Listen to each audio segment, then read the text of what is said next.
The Shadowed Veil, Part 1. Chapter 1, The Forbidden Flame. The Vale of Enothiel stood at the edge of the mortal realm, an enchanted boundary where twilight never faded. It was a land untouched by time, where the Fae Court reigned in its eternal splendor. At the heart of this world, beneath the sprawling branches of the ebonthorn tree, sat the throne of King Ciaran Blackthorn, the ruler of the Unseelie Fae. He was a king bound by duty, revered and feared, his presence an enigma wrapped in moonlight and shadows. But despite his power, a storm stirred in his heart, one that no Fae noble could tame. For his thoughts belonged to a woman who did not walk among the Fae, Moira Raven Shadow, the witch of the Forgotten Woods. Moira had always known that the Fae Court was dangerous. Witches and Fae were not meant to intertwine, too much history, too many betrayals. Yet, she had been drawn to Ciaran, just as he had been drawn to her. Their paths had crossed when she had unknowingly stepped into the Vale, pursued by shadow hounds that craved her magic. And it was he who had saved her. Their love had blossomed in secret, hidden behind the silken curtains of moonlit rendezvous. But secrets were never truly safe in the realm of the Fae, especially with the court whispering of Ciaran's need for a powerful bride, a noble Fae princess to strengthen his rule. Not a witch tainted by mortal blood. As the winter solstice ball approached, Moira knew the whispers would turn into demands. The High Council of the Unseelie Fae would make their move. They would force Ciaran's hand before he had a chance to defy them. And defiance among the Fae always came at a terrible price. Seated in his throne chamber, Ciaran clenched his jaw as he read the sealed decree before him, a summons from the High Council. The Unseelie King must wed before the coming eclipse, or the court will decide his bride for him. A growl rumbled in his chest. They sought to chain him with politics, to use tradition as a leash. But what the council failed to understand was that Ciaran Blackthorn was no ordinary king. He had spent centuries carving his throne from the bones of those who had dared to rule him. He would not be caged. His thoughts turned to Moira, her midnight dark hair, her storm-colored eyes, the way her power felt like fire and silk intertwined when she touched him. She had unknowingly bewitched him in ways no magic could counter. He would not give her up. Moira stood before the silver basin in her woodland sanctuary, her fingers trailing over the enchanted waters. The visions were always unclear, shifting like smoke on the wind. But tonight, something stirred beneath the surface. A reflection of the Fae Court, draped in gold and night. The winter solstice ball. She saw Ciaran standing before the nobles, his gaze unreadable. And beside him, a woman. A Fae princess, her presence shrouded in cold light, her hand resting possessively on his arm. Moira's breath hitched, her heart hammering. A sharp pain coiled in her chest, twisting into something dark. She had known their love was dangerous. She had known that the Fae did not take kindly to outsiders, especially not witches. But this? Was this Ciaran's decision? A tremor of betrayal curled its way into her veins, hot and searing. Or had this been forced upon him? She had to know the truth. And she would have it before the night was over. Chapter 2, Beneath the Blood Moon. The night of the winter solstice ball had arrived, and with it, the air in the Fae Court crackled with an unnatural energy. The twilight sky above the Ebonthorn Palace glowed with an eerie red hue, as if the blood moon had cast its judgment over what was to come. The grand ballroom, carved from obsidian and silver, was filled with the nobility of the Unseelie Court, their ethereal beauty sharpened with cruel intent. The Fae were creatures of shadows and whispers, their smiles always hiding daggers. And tonight, every glance, every gesture, was meant for one thing, to see whom their king would choose. Ciaran stood at the far end of the ballroom, his expression unreadable as his keen eyes swept over the gathered crowd.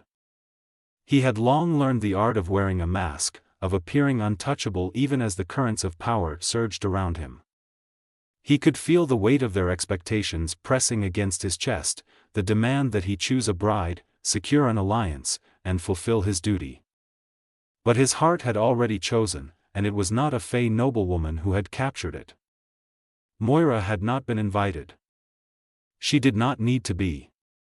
She stepped through the veil of shadows at the edge of the palace grounds, her breath hitching at the sight of the glowing ballroom ahead. Fae magic pulsed in the air like an intoxicating fog, shimmering gold and violet, drawing all into its endless revelry. But Moira had not come for celebration. Her visions had led her here.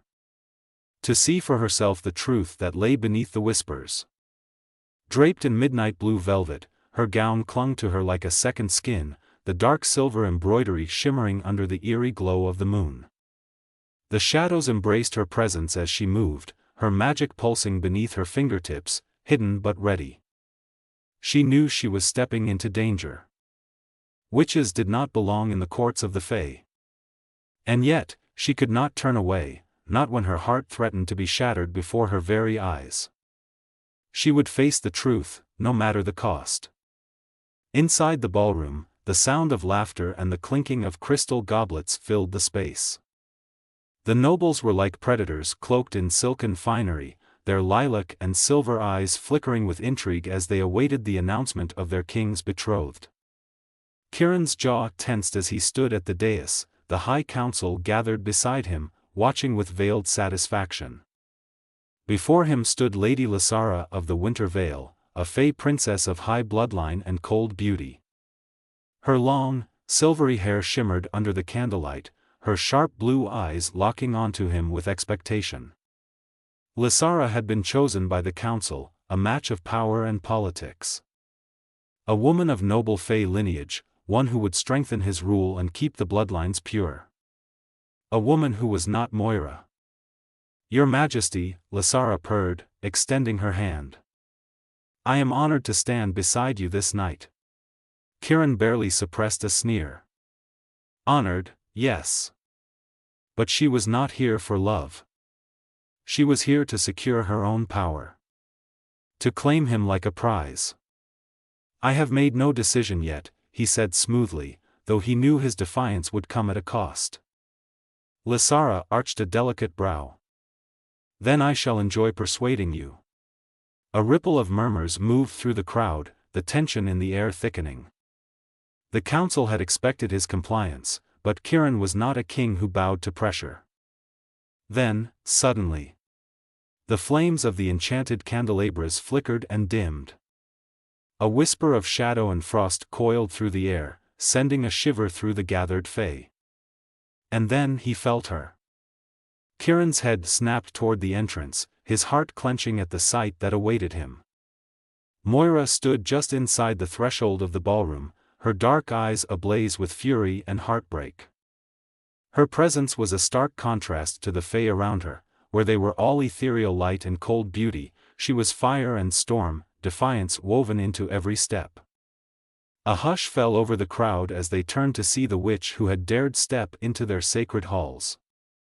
Gasps rippled through the nobles, their expressions shifting from intrigue to disdain. "Impossible," one of the council members hissed. "A witch cannot walk among us." But Moira ignored them all. Her gaze was locked onto Ciaran. "You lied to me." Her voice, though soft, cut through the silence like a blade. Ciaran's fists clenched. "Moira, listen to me.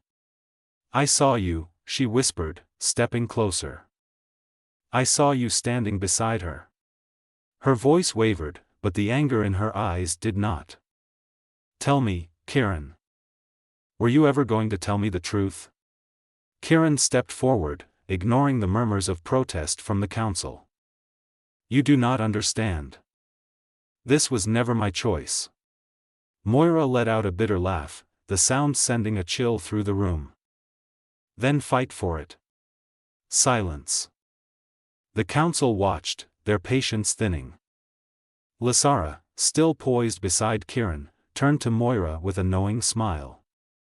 "Witches do not belong in the Fae Court," she mused, feigning sympathy. "You must be very brave, or very foolish, to believe you could ever stand beside a king. Moira's magic flared in response, the candles nearest to her bursting into violet fire. I do not fear you, she said coldly.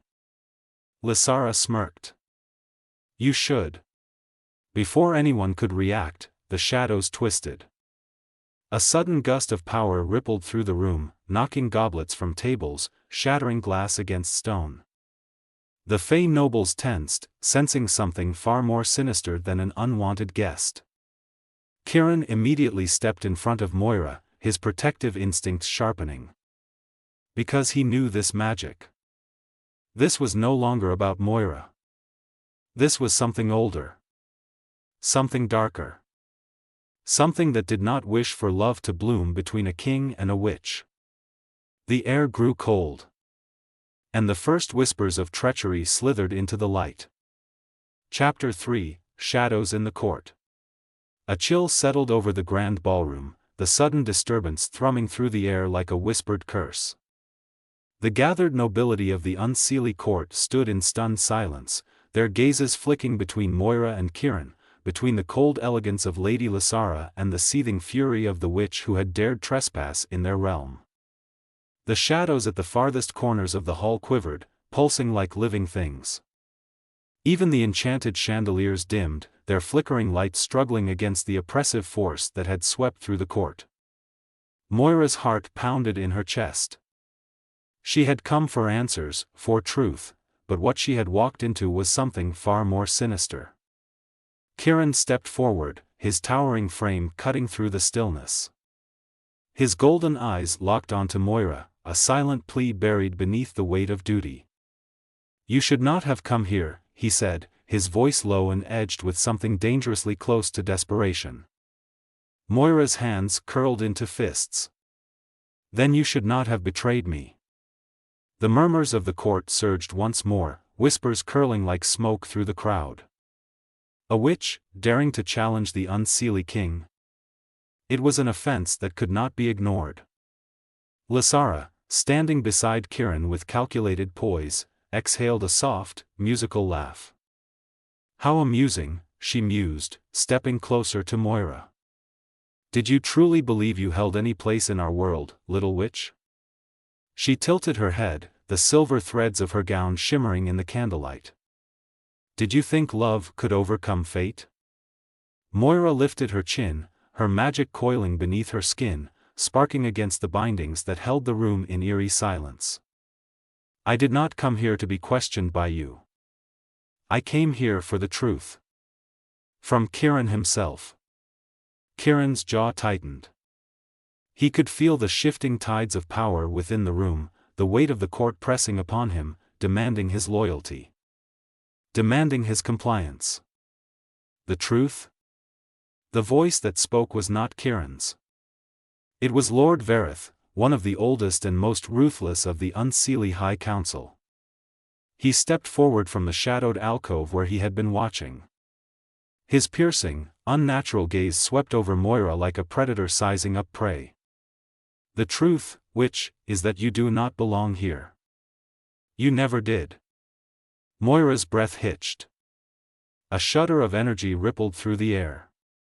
Ciaran moved before he could stop himself. Enough. Vareth barely looked at him, a smirk curling over his lips. You have made a mistake, my king.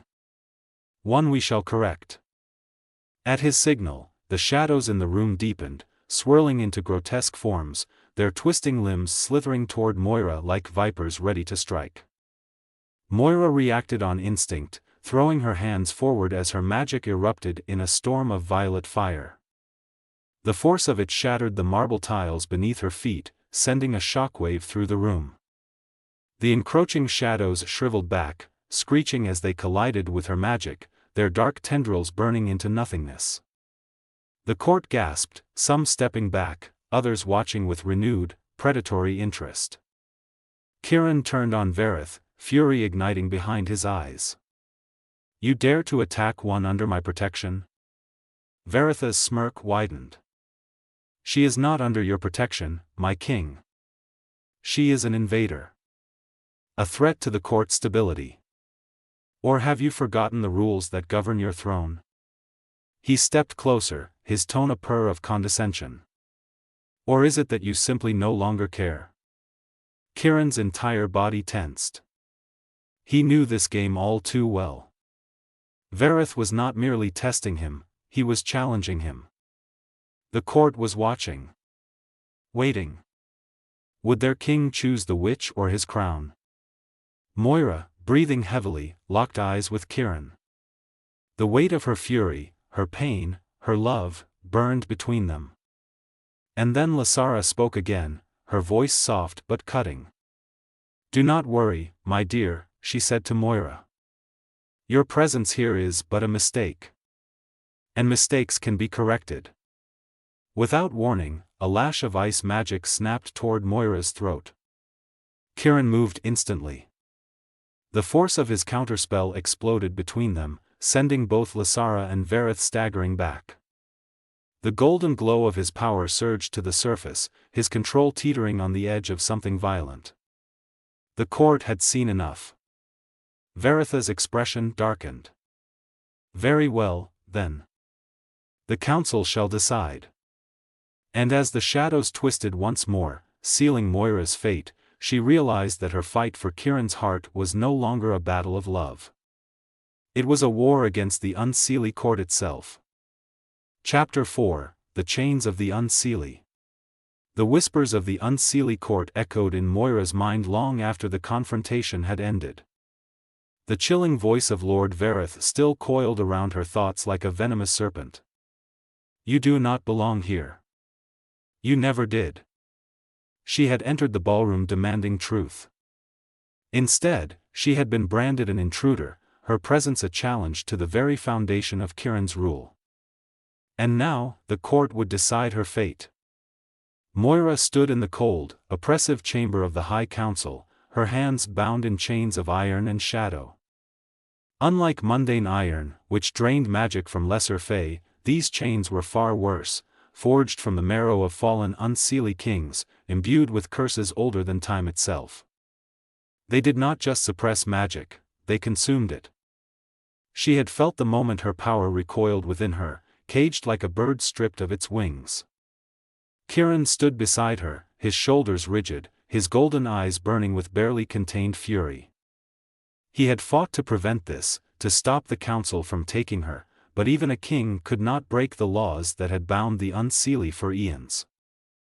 Lord Vareth stood at the head of the chamber, his dark robes whispering as he turned to the gathered nobles. "The law is clear," he intoned, his voice carrying the weight of ancient authority. "A witch has no place in our court. To protect our kingdom from contamination, she must be cast from the Vale of Enothiel.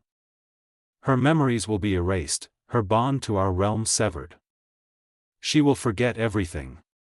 The words sent a cold dagger of horror through Moira's heart. Forget? Forget Ciaran?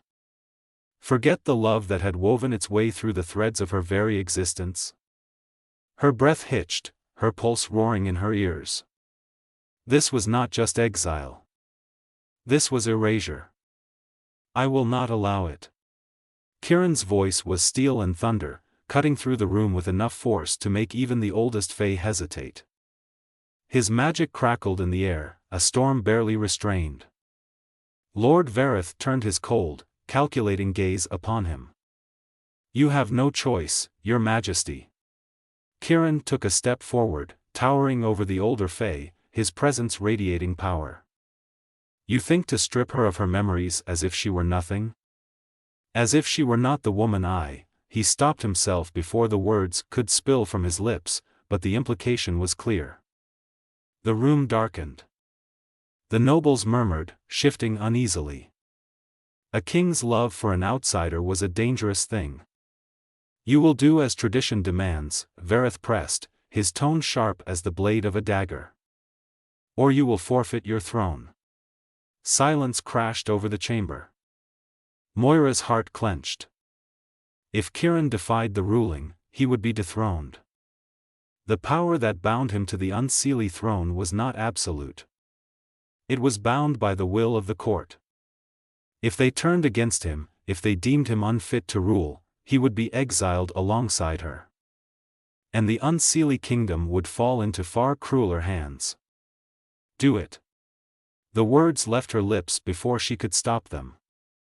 Ciaran's head snapped toward her, disbelief flashing in his gaze. I won't let you lose everything for me, she whispered, her voice breaking. You have a kingdom to protect. He shook his head, his jaw tightening. You are worth more than a throne. Her breath caught. But Vareth, sensing weakness, pressed further. A wise decision, which? You will be gone from this realm before the next moonrise.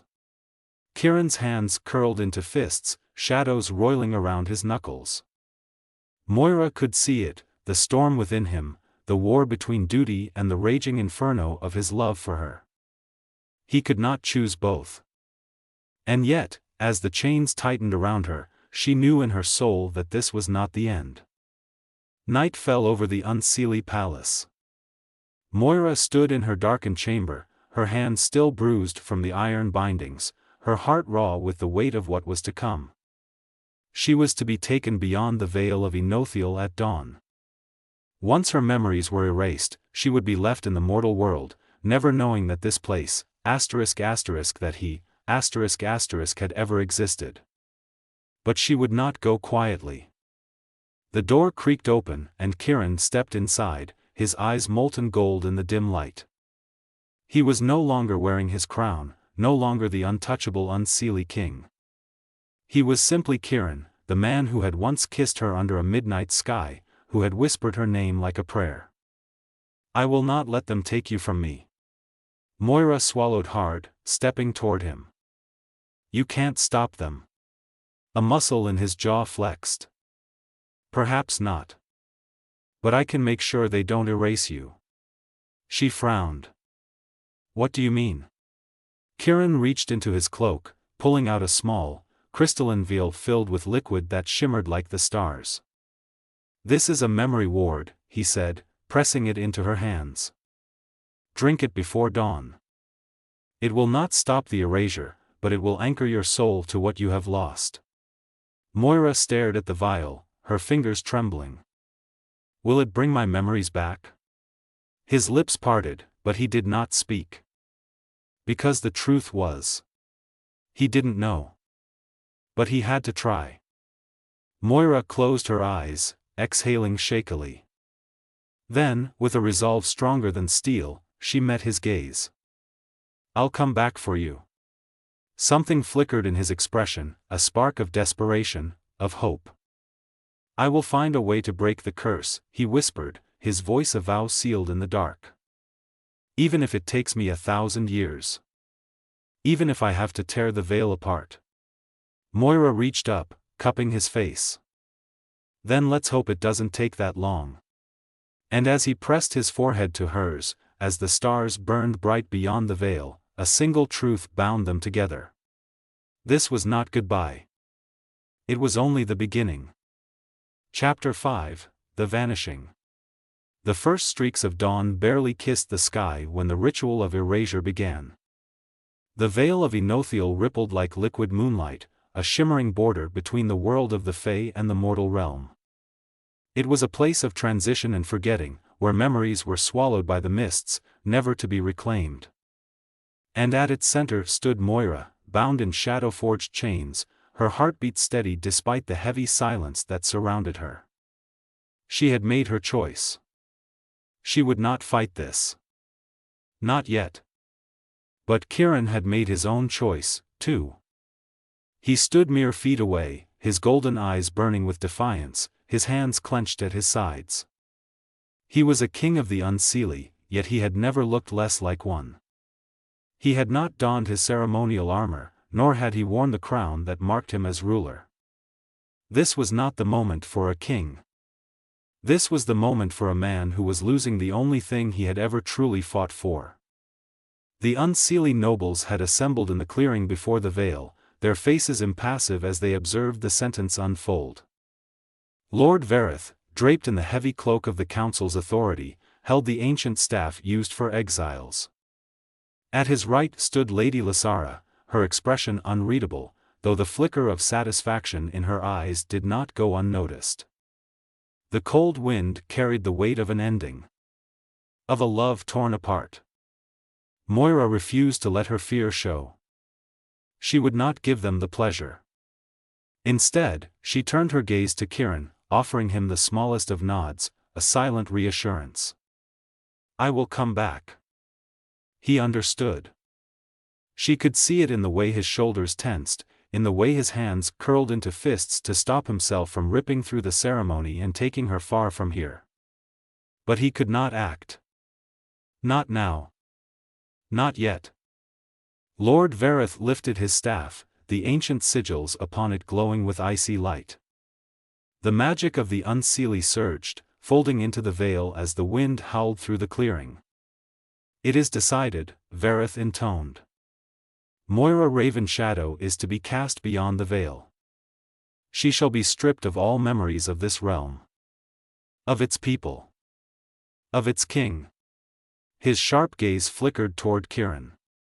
"Let none defy the will of the court." Ciaran said nothing. But Moira could feel the roar of his magic beneath his silence, barely contained.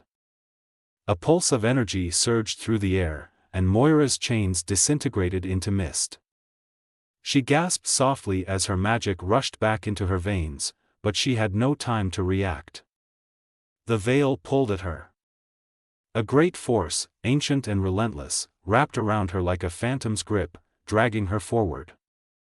She staggered as the weight of it pressed against her soul, a power older than the stars themselves. She felt her memories waver, as if they were being plucked from the fabric of her mind like frayed threads. She reached for Ciaran, instinct overriding reason. She would not forget him.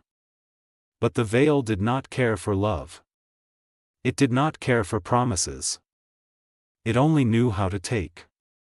Ciaran moved at last, stepping toward her, his magic flaring so violently that the earth cracked beneath him. But the veil would not release her. It had already claimed her as its own. Moira's vision blurred. The world around her began to fade, the trees, the sky, the gathered Fae. And Ciaran's golden eyes. The last thing she saw. Then, darkness. The first thing Moira felt was cold earth beneath her fingers.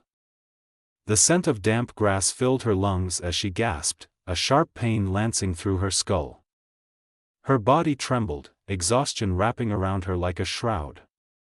Slowly, she pushed herself up, her vision swimming. She was in a forest. But not the one she knew. The air here was different, thicker, quieter. There was no hum of magic in the wind, no familiar pulse of the veil that had always sung beneath her skin. She turned sharply, her breath catching as she tried to grasp onto something, anything. A memory, a name, a reason for why she was here. But there was nothing. Just an emptiness where something important should have been. She lifted her trembling hand to her chest, pressing against the space above her heart. Something was missing. Something that mattered. And she did not know what it was.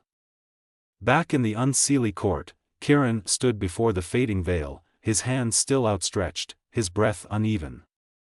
She was gone. A sharp pain twisted inside him, unlike anything he had ever known. The power that tethered him to the throne felt hollow, as if the very foundation of his rule had cracked beneath his feet. Vareth turned to him, his expression neutral but firm. "It is done, Your Majesty." Ciaran did not acknowledge him. He did not acknowledge anyone. He only closed his hands into fists, his nails biting into his palms. Then, without another word, he turned and walked away. The Unseelie nobles watched as their king disappeared into the darkness of the palace, his presence a storm barely restrained. And in the shadows, something ancient stirred. Something that would not let fate win so easily. Chapter 6, The Forgotten Witch. Moira awoke to the feeling of cold dew soaking into her skin, her body sprawled against damp grass. The sounds of whispering leaves and the distant howl of the wind stirred something deep within her, something lost. Her breath came in uneven gasps, her hands trembling as she pressed them to the earth, trying to anchor herself. But the moment she attempted to recall where she was, who she was, there was only a suffocating void. She was empty. Moira sat up with a sharp intake of breath, her heart hammering against her ribs. She pressed a hand to her temple, trying to will away the blinding ache in her skull. It was as if something had been ripped away from her, but she could not remember what. Only that it had been important. The forest stretched around her, vast and unfamiliar.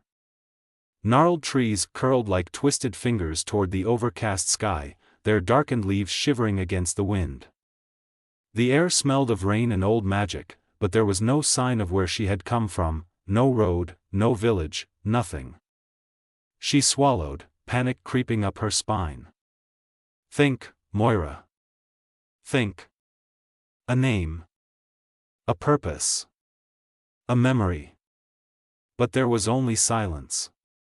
The snap of a branch echoed through the trees, and Moira's head jerked toward the sound. She instinctively reached for something, a weapon, a spell, a shield, but found nothing. A sharp realization settled into her bones, she was defenseless.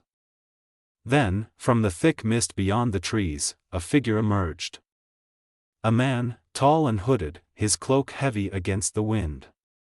His eyes, dark as midnight, locked onto her with sharp assessment, taking in the sight of her, disheveled and confused. "Well," he murmured, his voice smooth but edged with curiosity. "Didn't expect to find anyone wandering the wildlands alone." Moira stiffened. Something about the man sent her nerves on edge, though she couldn't place why. "Where?" her voice faltered, rough from disuse. "Where am I?" The man tilted his head. "You don't know?" She swallowed, her throat dry. "No." A pause stretched between them, thick with unspoken questions. Then, his gaze flickered with something unreadable. "You're in the mortal realm, near the edges of the wildlands." He studied her a moment longer. "You don't remember how you got here, do you?" Moira felt an icy shiver race through her limbs. "No." The man's expression didn't change, but something in the air between them shifted. A knowing. A recognition. "Interesting," he murmured. "Very interesting." Far beyond the veil, in the depths of the Unseelie Court, Ciaran stood before the ruins of his shattered throne room. The hall was empty, abandoned by his nobles, save for the flickering torches that cast shadows against the cracked obsidian walls. Power hummed beneath his skin, restless and angry. His people did not yet speak their dissent aloud, but he could feel it, the strain and the magic that bound him to his throne. A king without a queen was a king without stability. And yet, he had no queen. Only a memory, slipping further from his grasp with each passing moment. A sharp knock at the chamber's entrance broke through his thoughts. He did not turn as the doors creaked open and Ronan, his most trusted guard and longtime friend, stepped inside. "She is gone," Ciaran said before Ronan could speak, his voice low and edged with something dangerous. Ronan hesitated before answering. "The court watches you, my king." Ciaran turned then, his golden eyes burning like wildfire. "Let them." Ronan exhaled slowly. "You must act carefully, Ciaran. They believe the veil has done its work." Ciaran's jaw clenched. "Then they are fools."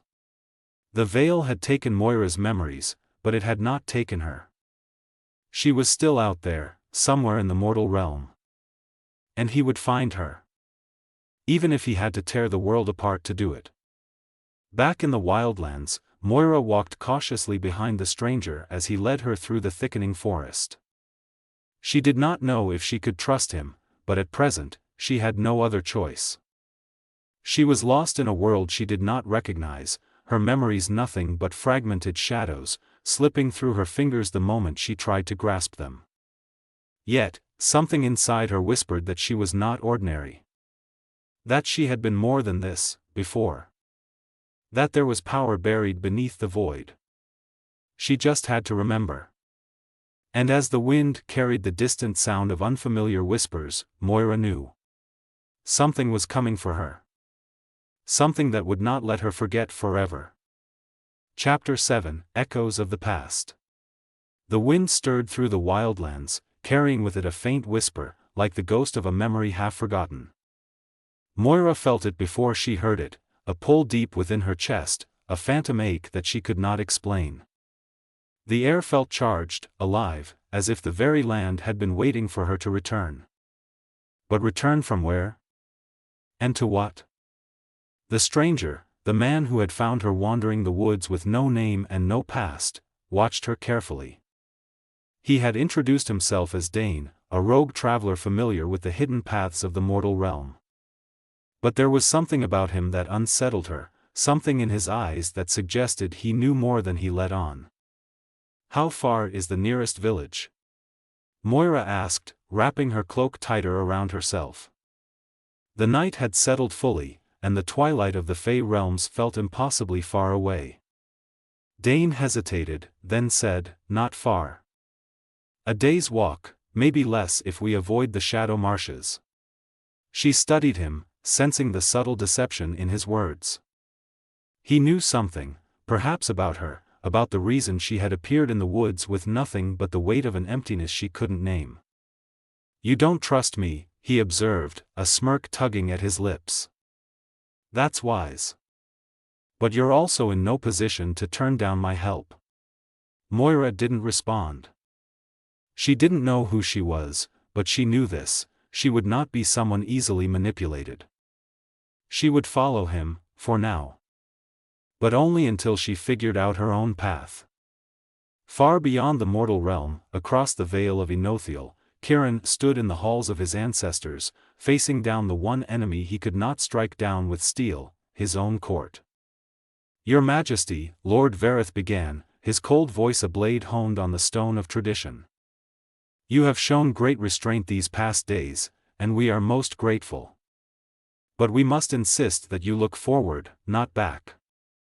The witch is gone. The throne must remain strong." Ciaran sat upon his throne, but he did not feel like a king. He felt like a caged beast, prowling the limits of his prison, waiting for the moment to strike. "The throne is strong," he said smoothly. "Or do you suggest otherwise?" The nobles shifted uncomfortably. They did not like it when he played their games, when he used their own laws against them. But Ciaran had ruled the Unseelie for centuries. He had not stayed in power by being weak. Lady Lysara, draped in her winter silver gown, spoke next. "A king without a queen is an empire without an heir. The Unseelie Court is restless, Ciaran." Ciaran's grip on the armrest of his throne tightened. Moira had been his queen, whether they recognized her or not. And they had taken her from him. "I will choose my bride in my own time," he said, his voice dark and laced with warning. Varetha's smile was slow and knowing. "Of course, Your Majesty. But we hope you will not keep us waiting too long." He had no intention of choosing another.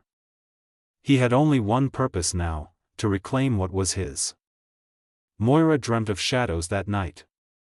Of golden eyes, staring at her through the fog. She reached for them, desperate to hold on to the warmth they promised. But the mist swallowed them whole, and she was left standing in a world that was crumbling apart beneath her feet. A voice echoed through the void, deep and commanding. "Remember." Moira woke with a start, her breath ragged. The fire Dane had built crackled softly, illuminating the dark stretch of forest around them. She pressed a hand to her chest, feeling the rapid hammering of her heart. "Remember what?" Her hands curled into fists. There was something inside her, buried beneath layers of fog, a power clawing its way to the surface. She had to find out who she was. And she had to find out before it was too late. Chapter 8, A Glimmer of the Truth. The morning light broke through the dense canopy of the wildlands, casting eerie golden beams through the twisting branches. Moira walked in silence behind Dane, her boots sinking into the damp earth with every step. The air was thick with the scent of moss, wet stone, and something ancient, something that sent a whisper of recognition through her bones. She did not know where they were heading. She only knew she needed answers. Dane walked ahead, his movements swift, practiced, like a man who had spent his life navigating dangerous paths. She studied him carefully, noting the way his shoulders tensed whenever they passed through a darker stretch of the forest, the way his fingers drifted toward the dagger at his belt as though he expected danger at any moment. Finally, she broke the silence. "Where are we really going?" Dane chuckled, but there was little amusement in it. "You're sharp. That's good. You'll need that if you want to survive." She frowned. "Survive what?" He stopped, turning to face her. His dark eyes studied her closely before he exhaled and said, "You really don't remember anything, do you?" The frustration in his tone sent a spike of irritation through her. "If I did, do you think I'd be following you through the woods?" Dane hesitated, then reached into the satchel slung over his shoulder. He pulled out a small, polished obsidian mirror, its surface marked with faint traces of silver runes. He extended it toward her.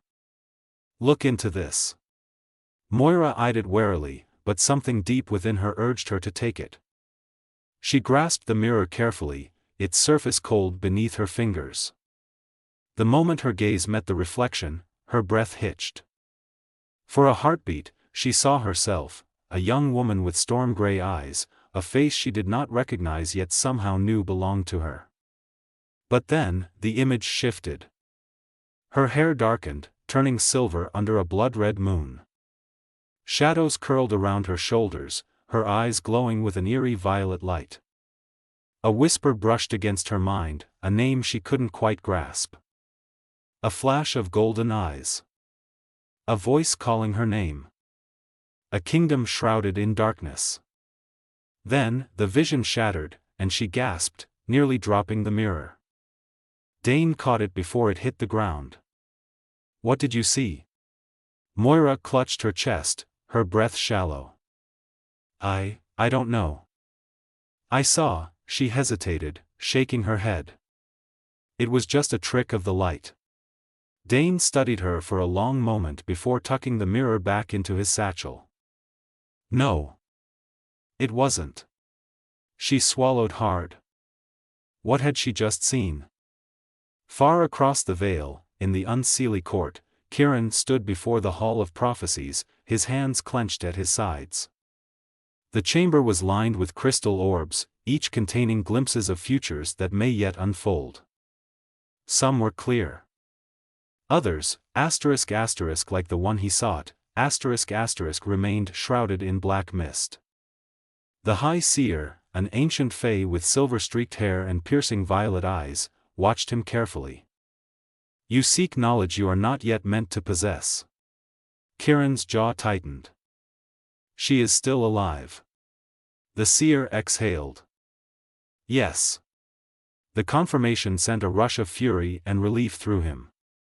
He stepped closer, his golden eyes burning. "Then why do the visions refuse to show me where she is?" The seer regarded him solemnly. "Because something ancient is interfering. The veil should have erased her completely. But something, or someone, has ensured that did not happen." Ciaran frowned. "What does that mean?" The seer hesitated, then moved toward the darkest orb in the hall, placing her hand over it. The mist inside trembled, shifting like an unseen tide. Finally, she murmured, "A prophecy was made long ago, before even your reign, my king." A prophecy that spoke of a ruler who would defy the cycle of fate, who would undo what was written in the bones of the world. Ciaran's breath stilled. "And you believe this prophecy speaks of Moira?" The seer met his gaze. "She is the key to something greater than we understand. And that is why the court feared her." That is why she was cast from our world. Ciaran's fists clenched. Then I will bring her back.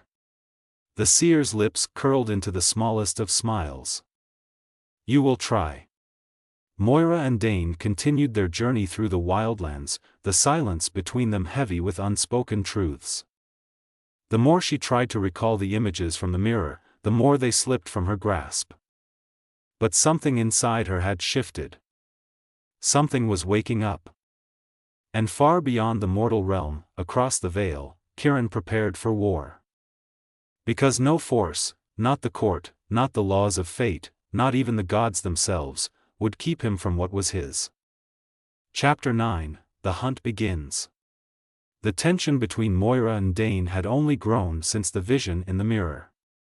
She had felt something stir within her, something raw and powerful, but she could not grasp it fully. Her memories remained just beyond reach, like whispers on the wind. They walked for hours, moving through the twisting forests of the wildlands, following a path known only to Dane. Moira could feel the change in the air, the way the trees leaned in closer, the silence pressing like a weight on her chest. Finally, she spoke.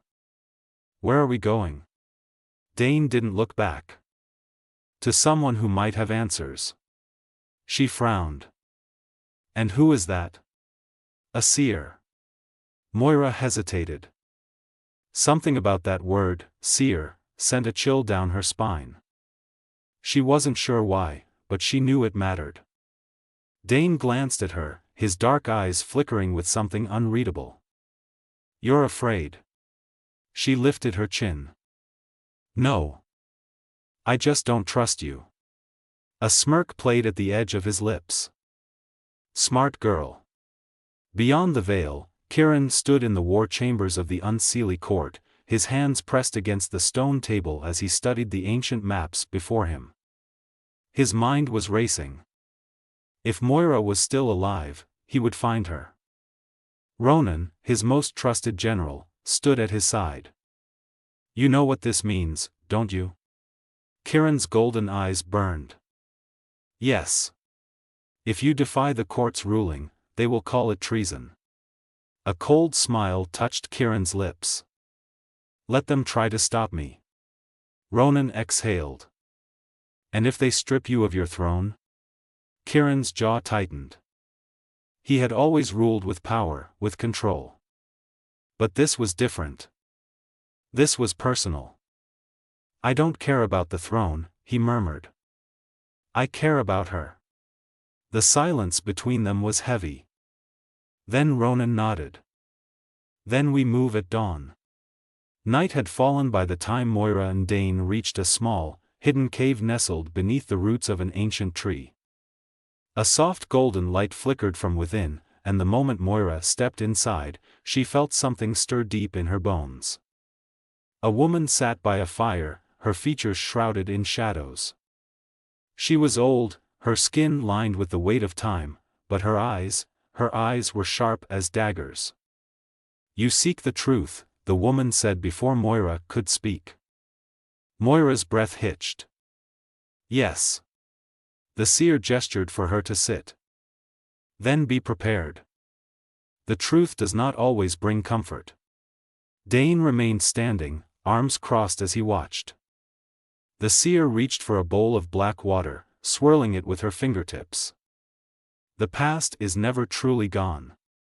It lingers, like embers waiting for the right breath to ignite them. Moira swallowed hard. And my past? The seer's gaze met hers. Your past is not finished with you. Then she touched Moira's forehead. And the world shattered.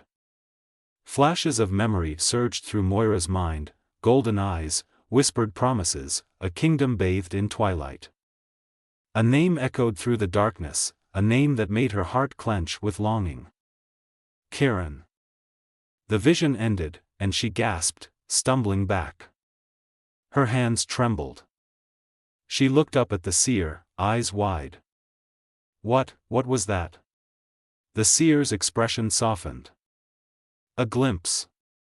The first thread unraveling. Moira pressed a hand to her chest, her heart pounding. She knew that name. She didn't know how, but she knew. And she knew she had to find him. Every story has an ending, but some mysteries live on. If you enjoyed this tale, don't let it fade into the shadows. Smash that like button and subscribe for more thrilling stories that will transport you beyond the veil of the ordinary. Subscribe to our channel and your name will appear at the beginning of our next video, where we will pleasantly thank you for your subscribing. Tap the bell icon so you never miss a journey into the unknown. Share your thoughts in the comments. What twists did you see coming? And what secrets do you think still remain? Until next time, stay curious, stay brave, and let the next story begin.